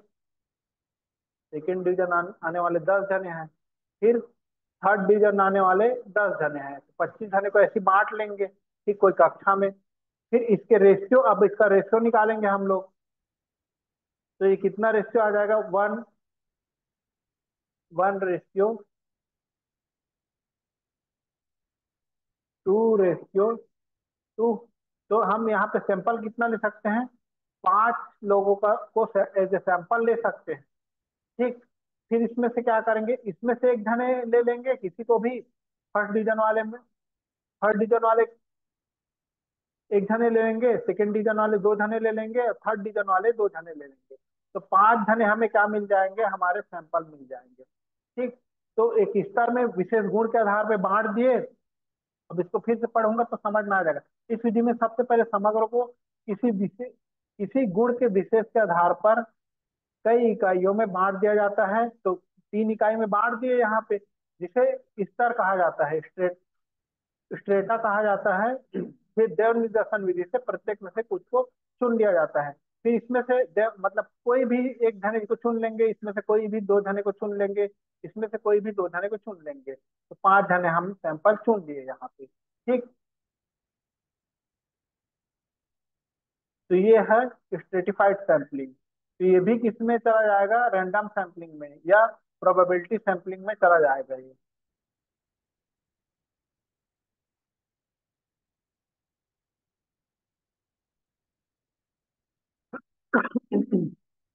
अब देखिए, बहु स्तरीय निर्देशन या बहुचरणीय निर्देशन। तो यहाँ पे क्या करते हैं, स्तरीय निर्देशन विधि का प्रयोग उस दशा में किया जाता है जब समग्र का विस्तार विशाल क्षेत्र में हो। ठीक, बहुत बड़ा क्षेत्र हो, तब इसका उपयोग करते हैं हम लोग। मतलब यहाँ पे सैंपलिंग को क्या करेंगे, चरणों में बांट देंगे, अलग अलग चरण में बांट देंगे, कई चरणों में बांट देंगे, मल्टीपल स्टेज में बांट देते हैं यहाँ पे। जब बहुत बड़ा क्षेत्र रहता है हमारे पास, तो मल्टीपल स्टेज में बांट देते हैं चरण को। प्रत्येक स्तर पर प्रतिदर्श का चयन सविचार निदर्शन या दव निदर्शन विधि द्वारा किया जाता है। यदि प्रत्येक स्तर पर देव निर्देशन विधि का प्रयोग किया जाए तो इसे बहुस्तरीय देव निर्देशन random sampling, multi stage random sampling कहा जाता है। तो इसमें ना स्तर में बांट देंगे। जैसे कि कोई राज्य का हमको सर्वे करना है, तो उसको पहले जिला के हिसाब से बांट देंगे। ठीक, राज्य का सर्वे करना है तो जिले के हिसाब से बांट देंगे उसको। अब उस जिले को गांव में बांट देंगे, ठीक, या शहर में बांट देंगे। तो अलग अलग स्टेज में बांट देंगे उसको। फिर उसमें क्या करेंगे, या तो सविचार निर्देशन करेंगे या देव निर्देशन करेंगे, या तो अपने खुद के विचार से चुन लेंगे, या क्या करेंगे, रैंडम तरीके से चुन लेंगे, किसी को भी चुन लेंगे। रैंडम तरीके से चुनना मतलब किसी को भी चुन लेना। तो जब रैंडम तरीके से चुनेंगे तब इसे क्या बोलेंगे हम लोग, मल्टी स्टेज रैंडम सैंपलिंग। अब अगर रैंडम तरीके से नहीं चुने तो multi stage non random sampling. अगर सविचार तरीके से चुन दिए तो multi stage non random sampling हो जाएगा। ठीक है।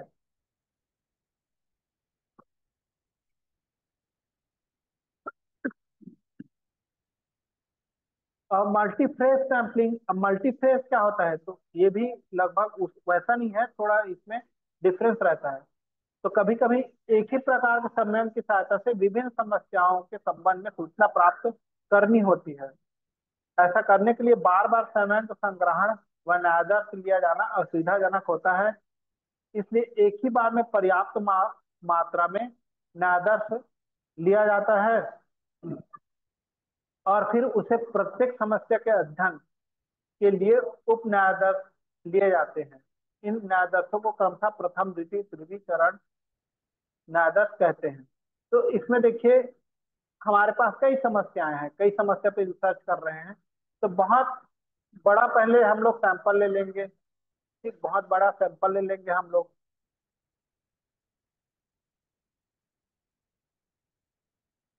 तो यहाँ पे बहुत बड़ा सैंपल ले लेंगे। फिर उसका उप सैंपल मतलब समस्या के आधार पे ना, अब उसको अलग अलग कर देंगे, खंड खंड में डिवाइड कर देंगे। एक खंड में एक समस्या वाले सैंपल को रख दिए, फिर दूसरे खंड में एक समस्या वाले सैंपल को रख दिए, फिर तीसरे खंड में एक समस्या वाले सैंपल को रख दिए। ठीक।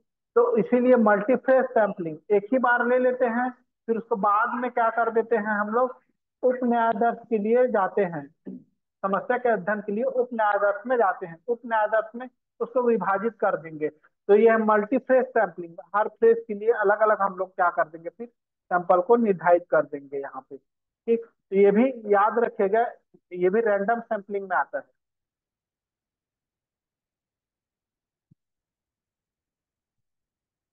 ठीक, रैंडम सैंपलिंग में आता है ये, इसको याद रखिएगा।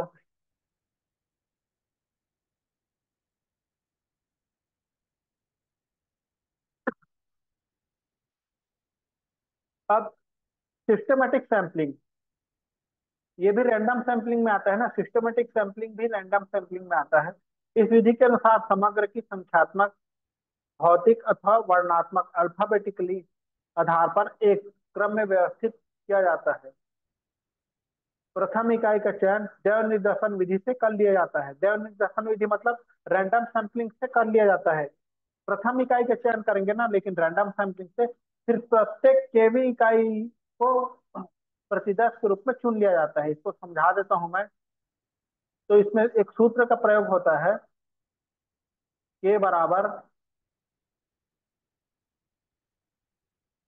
समग्र, समग्र का आकार, समग्र का आकार या universe size, sample universe size भी लिख सकते हैं। समग्र का आकार बटे क्या रहेगा यहाँ पे, नादर्स या सैंपल का साइज, सैंपल साइज रहेगा यहाँ पे। ठीक, नादर्स का आकार या सैंपल साइज रहेगा। ठीक, तो मान लीजिए यहाँ पे 2000 लोग हैं मेरे पॉपुलेशन में। टोटल पॉपुलेशन में कितने लोग हैं, 2000 लोग हैं। ठीक, 2000 लोग हैं और मुझे कितना सैंपल चाहिए, 500 सैंपल चाहिए यहाँ पे।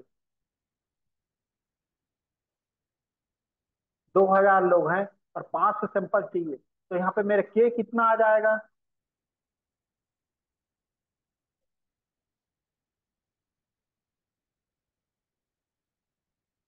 40 आएगा ना के।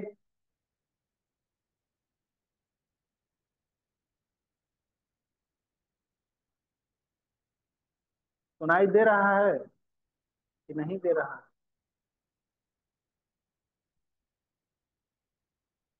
तेरा है। हाँ, होना सब कोई।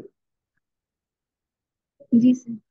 ठीक, तो देखिए यहाँ पे पॉपुलेशन कितना है हमारा, 2000 है और 500 सैंपल लेना है। अब 500 सैंपल को कैसे लेंगे बता रहा हूँ यहाँ पे, व्यवस्थित सिस्टमेटिक सैंपलिंग में। तो 40 आएगा ना, तो एक से गिनती चालू करेंगे और 40वें नंबर को लेंगे।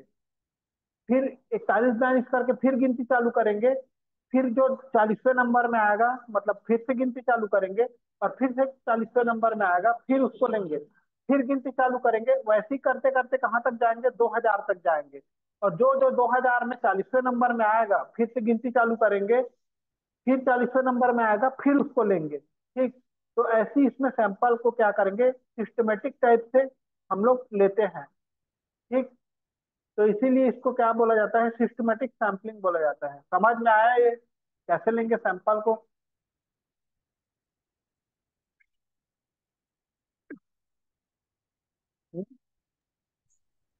जी सर। ठीक, तो वही जितना भी हमारा पॉपुलेशन रहेगा ना, उसके सैंपल को डिवाइड कर देंगे। ठीक, जैसे 500 मेरा सैंपल लेना है मुझे, डिवाइड कर देंगे। अब 40 आया, तो हर 40वें को गिनेंगे, हर हर 40वें को लेंगे दो, ऐसे 2000 तक पूरा लेंगे। तो जैसे कि हमारा के कितना आ गया, 40 आ गया, तो हमारा दूसरा सैंपल कितना आएगा पता है, के इक्वल टू 40 आ गया ना। के इक्वल टू कितना आ गया हमारा, 40 आ गया ना। तो हमारा सेकंड सैंपल कितना आएगा पता है, के इंटू क्या करेंगे हम लोग, 40 कर देंगे। तो 80 नंबर वाले को क्या लेंगे हम लोग, सेकंड में सैंपल लेंगे। वैसे तीसरे नंबर का सैंपल किसको लेंगे, तो के इंटू फिर 40 कर देंगे। तो 120वें वाले को क्या लेंगे, फिर 120वें नंबर में जो आएगा उसको थर्ड थर्ड सैंपल ले लेंगे। ऐसे करते आगे बढ़ते जाएंगे इसमें। ठीक है, इसलिए ये क्या हो जाएगा, सिस्टमेटिक सैंपलिंग हो जाता है ये। ठीक, अ, आपको और मेन तो याद रखना है कि ये रैंडम है कि नॉन रैंडम है, उसको ये वही याद आता है पेपर में कि बताओ ये रैंडम सैम्पलिंग है कि नॉन रैंडम है। ठीक, अब ये जो कोटा सैम्पलिंग होता है वो नॉन रैंडम सैम्पलिंग होता है। ठीक, इसमें क्योंकि सबके आने के चांसेस नहीं रहते, ये नॉन रैंडम सैम्पलिंग रहेगा या नॉन प्रोबेबिलिटी सैम्पलिंग रहता है, नॉन रैंडम सैम्पलिंग रहेगा। ठीक, इसमें सबके आने के चांस नहीं रहेंगे। इस विधि के अंतर्गत अनुसंधानकर्ता समग्र के किसी गुण विशेष के आधार पर विभिन्न वर्गों में बांटा जाता है। प्रत्येक वर्ग में कितनी इकाइयों का चयन करना है या प्रगणकों के ऊपर निर्भर करता है। ठीक। तो जो अनुसंधानकर्ता के जो हेल्पर रहते हैं ना, उनको प्रगणक बोला जाता है। सामान्यतः जनमत सर्वेक्षण करने में इसी विधि का प्रयोग किया जाता है। प्रत्येक प्रगणक या भेंटकर्ता को एक सामाजिक वर्ग के व्यक्तियों से भेंट करके जानकारी प्राप्त करने का अभ्यास निश्चित कर दिया जाता है। उदाहरण के लिए मान लो दूरदर्शन पर दिखाए जाने वाले विश्वविद्यालय अनुदान आयोग के प्रोग्राम जो दिखाते नहीं है वो स्वयं प्रभा में, उसी को बोल रहा है प्रोग्राम के बारे में सर्वेक्षण करना। तो ग्वालियर के विश्वविद्यालय के छात्रों में जानकारी प्राप्त करने के लिए कुछ प्रगणक जो अनुसंधानकर्ता का जो हेल्प करते हैं उनको प्रगणक कहते हैं ना, प्रत्येक महाविद्यालय में भेजे जाएंगे और प्रत्येक में से भेजे जाएंगे। इनमें से प्रत्येक को 50 छात्रों के संपर्क में करके सूचना प्राप्त करनी पड़ेगी। यह 50 छात्र प्रत्येक प्रगणक का कोटा होगा। इस प्रकार प्रत्येक प्रगणक अपने लिए निर्धारित महाविद्यालय में जाकर इच्छानुसार 50 छात्रों का चयन करके सूचना प्राप्त करेंगे। अब कितने छात्र हैं उससे कोई लेना देना नहीं रहेगा, उसका कोटा निर्धारित कर दिया गया है यहाँ पे। ठीक। कि आपको जाना है और कम से कम 50 छात्रों का इंफॉर्मेशन लेना है, कोटा निर्धारित कर दिया गया है उसका। तो कितना भी मतलब कितनों भी जनसंख्या रहे उसको कोई मतलब नहीं रहेगा कॉलेज के, केवल 50 लोगों से क्या करेगा वो जाएगा और अपनी इच्छा अनुसार 50 लोगों से जाएगा और छात्रों का चयन करके सूचना प्राप्त करेगा। वो उसका कोटा निर्धारित कर दिया गया है यहाँ पे। ठीक। तो यही होता है कोटा सैंपलिंग। जब उसका कोटा निर्धारित कर दिया जाएगा प्रगणक का, और अपने कोटा के हिसाब से वो क्या करेगा, अपनी इच्छा अनुसार जाएगा और 50 छात्रों से पूछ लेगा जो भी पूछना है, और वापस फिर आके उसको जानकारी दे देगा कि मैं 50 छात्रों से पूछ लिया हूँ। तो ये तो यही है कोटा सैंपलिंग। ठीक। और एक्सटेंसिव सैंपलिंग क्या होता है, विस्तृत प्रतिचयन। तो ये भी याद रखना नॉन रैंडम सैंपलिंग में आता है ना, ये भी नॉन रैंडम सैंपलिंग में। तो जैसा कि नाम से ही पता चलता है इस विधि में बहुत बड़ा न्यायदर्श लिया जाता है। यहाँ समग्र की इकाइयाँ बहुत बड़े भाग में न्यायदर्श के लिए चुना जाता है। इसमें केवल कुछ ही इकाइयाँ छूट जाती हैं जिन जिनके विषय में समय एकत्र करना कठिन होता है। लगभग 80 से 90% इकाइयाँ न्यायदर्श में सम्मिलित की जाती है और यह विधि संगणक विधि से मिलती जुलती है। ठीक। तो इसमें बहुत ज्यादा सैंपल लिया जाता है। 80 से 90% उसमें सैंपल ले ही लेंगे हम। जैसे कि 500 लोग हैं तो 500 का 90% हम लोग ले ही लेंगे, सैंपल के रूप में उसका उपयोग कर ही लेंगे। और कुछ छूट जा रहे हैं इसलिए ये नॉन रैंडम सैंपलिंग में आता है, याद रखिएगा। ठीक।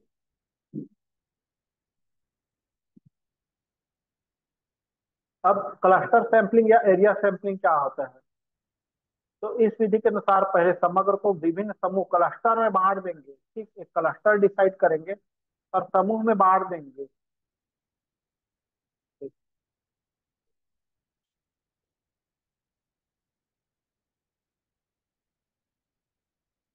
एक एक क्लस्टर में बांट देंगे हमारे सैंपल को उनके गुणों के आधार पे, ऐसे करके। मतलब 500 लोग हैं मान के चलो, तो उनको 10-10 करके ना, नहीं तो अपने सुविधा अनुसार 100-100 करके एक क्लस्टर में से बांट लेंगे। जितना भी आपको सैंपल चाहिए ना, वो पूरे ग्रुप को वो उस सैंपल की संख्या में पूरे क्लस्टर में बांट देंगे ऐसे करके। ठीक। जिनका सजाती होना आवश्यक है, और जो सजाती हो ना, अगर अलग अलग तरीके से होंगे मतलब एक जैसे हो, जो सैंपल हो वो एक जैसे हो, हर क्लस्टर में क्या हो, एक जैसे हो। सजाती होना आवश्यक नहीं है बोला जा रहा है। ठीक। तो सजाती होना आवश्यक नहीं है मतलब जो ये सजाती होने चाहिए ना, ये क्लस्टर जो है वो सजाती होनी चाहिए, लेकिन इनके अंदर जो रहेंगे वो जरूरी नहीं है कि सजाती हो, एक जैसे हो। इसके बाद में प्रत्येक समूह के कुछ कुछ इकाइयों का या सभी इकाइयों का चयन किया जाता है। इस विधि का प्रयोग औद्योगिकी उत्पादन में किया जाता है। अब इसी क्लस्टर में से क्या करेंगे, या तो कुछ क्लस्टर को चुन लेंगे या सभी क्लस्टर को चुन लेंगे यहाँ पे। ठीक, बाद में प्रत्येक समूह में से कुछ इकाइयों को, प्रत्येक समूह में से क्या करेंगे, कुछ इकाइयों को या पूरे समूह को, ये वाले क्लस्टर को पूरा चुन लेंगे। ठीक, मतलब यहाँ पे देखिए,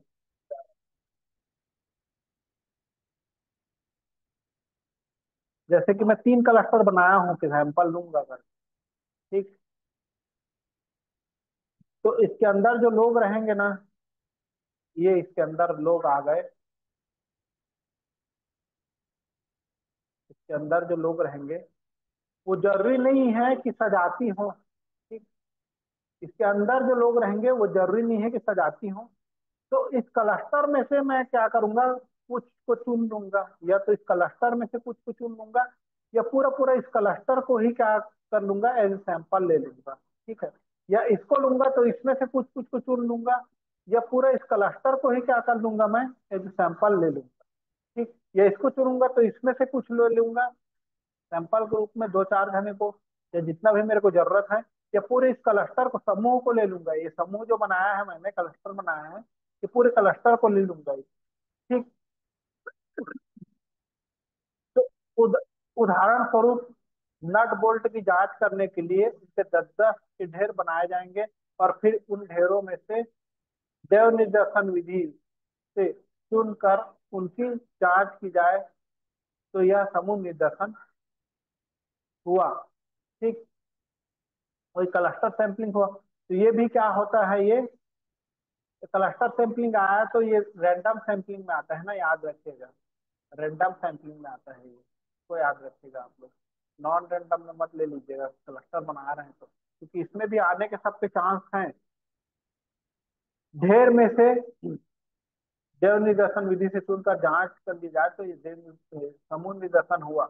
यदि, अब देखिए, अब एरिया सैंपलिंग क्या होगा, यदि समग्र का विभाजन भौगोलिक आधार पर किया जाता है। ठीक, जो आधार है वो भौगोलिक आधार पर किया जाए, तो इस क्षेत्र निदर्शन एरिया सैंपलिंग कहा जाता है। अब इसी को मैं भौगोलिक आधार पर क्लस्टर बना दूं, मतलब एरिया के आधार पर क्लस्टर बना दूं, तो वही क्या कहलाएगा, एरिया सैंपलिंग कहलाएगा। या मानचित्र की सहायता से सर्वेक्षण किए जाने वाले क्षेत्रों को उप क्षेत्र में विभाजित किया जाता है। फिर उस उप क्षेत्र को देव निर्देशन विधि द्वारा चयन करके प्रतिदर्श सम्मिलित किया जाता है। ठीक,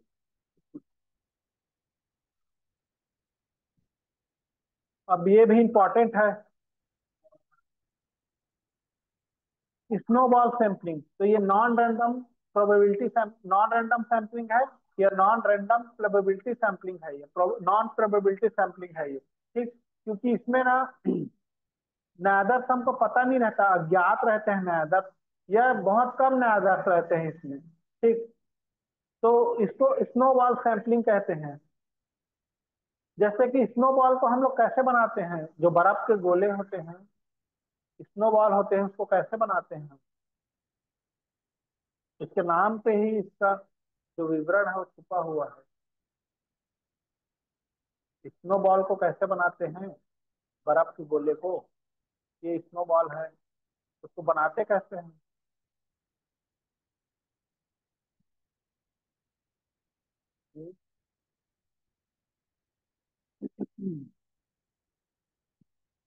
मतलब थोड़ा थोड़ा बर्फ इकट्ठा करके, ऐसे करके गोला करते जाते हैं, उसको बर्फ इकट्ठा करके गोला करते जाते हैं, बर्फ को पकड़ पकड़ के ऐसे गोला करते जाते हैं ना हम लोग। इसी प्रकार क्या होता है, इस, या तो इसमें जनसंख्या बहुत छोटी होती है, या हमको पता नहीं रहता कि हमारा सैंपल कौन हो सकता है, तो हम पूछते हैं। जब सैंपल लेने जाएंगे तो पूछेंगे। जैसे कि एक उदाहरण बताता हूँ इसमें। जैसे कि मैं कंप्यूटर कौन कौन चलाने जानता है करके गांव में सैंपलिंग करने गया, और पूछा, मतलब सैंपलिंग कर रहा हूँ, तो कंप्यूटर चलाने वाले को ही पूछूंगा कि और यहाँ कोई जान, और कोई है जो कंप्यूटर चलाने जानता है, तो वही बताएगा मुझे कि वो बगल वाले रूम में रहता है, कि 1-2 जने और हैं, या 10-20 और हैं जो कंप्यूटर चलाने जानते हैं। फिर इनके पास जाऊंगा मैं, फिर इनसे पूछूंगा। कि और कोई है इस गांव में जो कंप्यूटर चलाने जानते हैं यहाँ करके, क्योंकि उससे कुछ प्रश्न करना है तो ये बताएंगे फिर, और दो चार जने और का नाम। तो ऐसे करके मुझे क्या पता चल जाएगा, अपने सैंपल का पता चलेगा, उस क्षेत्र में अपने सैंपल का पता चलेगा, पूछ पूछ के पता चलेगा एक दूसरे से। तो स्नोबॉल की तरह मैं क्या कर रहा हूँ, उनको इकट्ठा कर रहा हूँ मैं खुद की मेहनत से। ठीक। तो इसीलिए स्नोबॉल सैंपलिंग होती है, नॉन प्रोबेबिलिटी सैंपलिंग होती है। इसमें मैं नादर्स को क्या करूंगा, पूछ के क्या करूंगा, उनको शामिल करते जाऊंगा, जो काम के रहेंगे उनको शामिल करते जाऊंगा। ठीक। तो जिसमें प्रारंभिक नमूने के आधार पर अतिरिक्त नमूने का चयन किया जाता है। इस विधि का उपयोग यह विधि तभी उपयोगी होती है जब जनसंख्या एक छोटा सा हिस्सा हो, हिस्सा ही उपलब्ध हो, या जनसंख्या का आकार अज्ञात हो। ठीक। जो पॉपुलेशन है वो खुद हमको पता नहीं है कि कितने लोग हमारे सैंपल हो सकते हैं या पॉपुलेशन में आ सकते हैं। ठीक।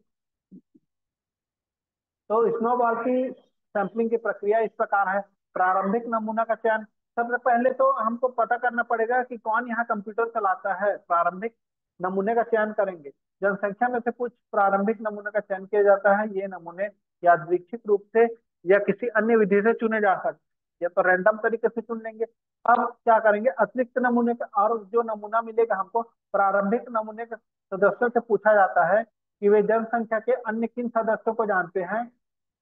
इन अतिरिक्त सदस्यों को भी नमूने में शामिल कर लिया जाता है। तो वही पूछा जाता है उनको जाके कि और कोई जान, और किसी को जानते हो क्या, तो वो लोग बताते हैं कि हाँ भाई और हैं करके। ठीक। ये काम जो करते हैं, जो जो भी काम पे हम लोग रिसर्च कर रहे हैं। प्रक्रिया का पुनरावृत्ति, तो इस प्रक्रिया को तब तक दोहराया जाता है जब तक पर्याप्त मात्रा, पर्याप्त संख्या में हमको नमूने एकत्र ना हो जाए, तो तब तक दोहराएंगे जब तक हमको पूर्ण पर्याप्त मात्रा में सैंपल ना मिल जाए, तब तक इसको हम लोग रिपीटेशन करते रहेंगे। ठीक। तो ये हो गया स्नोबॉल सैंपलिंग। तो यहाँ तक कोई डाउट है तो पूछ लीजिए।